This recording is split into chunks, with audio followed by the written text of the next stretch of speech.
The booth is part museum and part sales force here, Baseball Card Exchange. Always kind of a tourist attraction you guys have become here. And talk about the booth this year. You guys have expanded, right?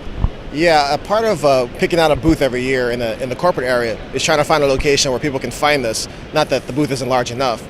And so we always try to pick next to PSA because there's always people shuffling through, getting stuff graded, and it's easy for them to find. So when it came to picking the booth this year, this was available. Unfortunately, it was twice the size of what we had last year. So we just figured, we're going to pony up, take the extra space, and try to fill it. And this is the result. If I read the promotional material correctly, you got over $2 million worth of inventory here with you. Is that right? Correct. I think it breaks down to maybe only about $300,000 or $400,000 in autographs and graded cards. However, the unopened, which is what we're known for, when you look at the front cases and you see $10,000, $20,000, $30,000 a box or cases, it starts to add up. So I think we hit right around $2 million in total retail value of our inventory that's here at the booth.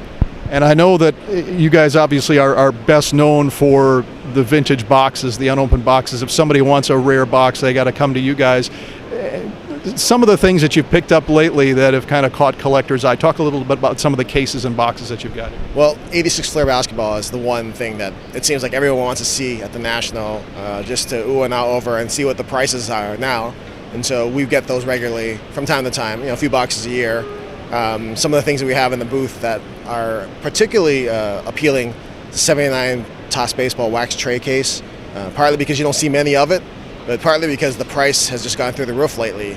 I think if you break it down by the tray, it's about $150 a tray now. 3 years ago, it might have been like $40 a tray. So the price spiking along with a rare sealed case got people a lot of people thinking maybe we should get together and break this case, and do like a little case break. The 80-81 Topps, 80-81 O-Pee-Chee hockey case, that's the first time anyone has ever seen one. That one's pretty interesting. I don't know who's going to buy it, but I can definitely say that if somebody does pick it up, that might be the only one out there.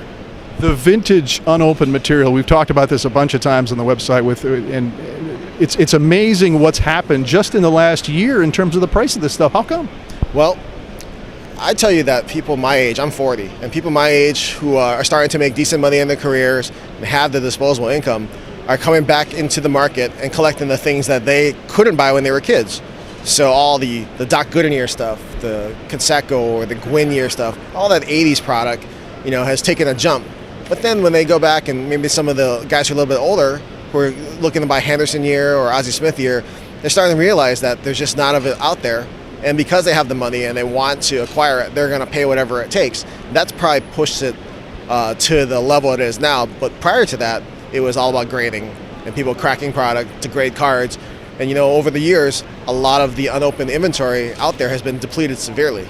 So are they opening this stuff, or are they hanging on to it? What's happening with, say, a 1980 Topps box now over $1,000? Are they just hanging on to it because they think it's rare, or are they opening it up? Well, astute collectors or / investors will sit there and do the math. They'll sit there and they'll figure out, what are my chances of getting high-graded cards? What are my chances of not only recouping my cost, but actually making a profit by cracking and grading and submitting cards and hoping for 9s and 10s? With 80 Topps Baseball, I still think there are guys who are opening it because there is an upside of pulling a Henderson that could grade a 10. But it's some of the products have gotten to the point where maybe they've reached the threshold where, okay, it's not a worthwhile break. However, the boxes are hard to find. I'm going to put this away in the hopes that it's going to continue to appreciate. So if you sit there and figure it out over time, you get an idea something is still undervalued. I'm going to buy it, break it, and take my chances at it. Now, do you expect people to come in here, guys, with unopened stuff they're hanging on to, waiting till the National and coming in here? Are you going to see some pretty interesting stuff? Yeah, it's already started. The summertime is always busy for us because people are motivated when the weather's warmer to part with their collection or to take the steps.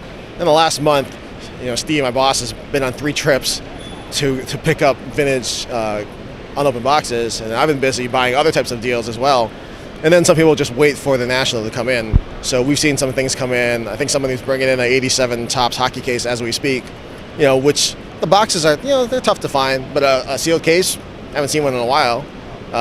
Other things have come in. Some of the other hockey years, Patrick Roy year stuff has come in. We've seen some 70s boxes and some loose racks come in the door, and it's only Thursday, so yeah, there'll be more stuff coming in, and I would imagine that we're going to spend probably an easy couple $100,000 on people picking the right opportunity at the National, and the fact that the market is hot for vintage unopened. Wow, very good. Thanks, Reed. All right, thank you.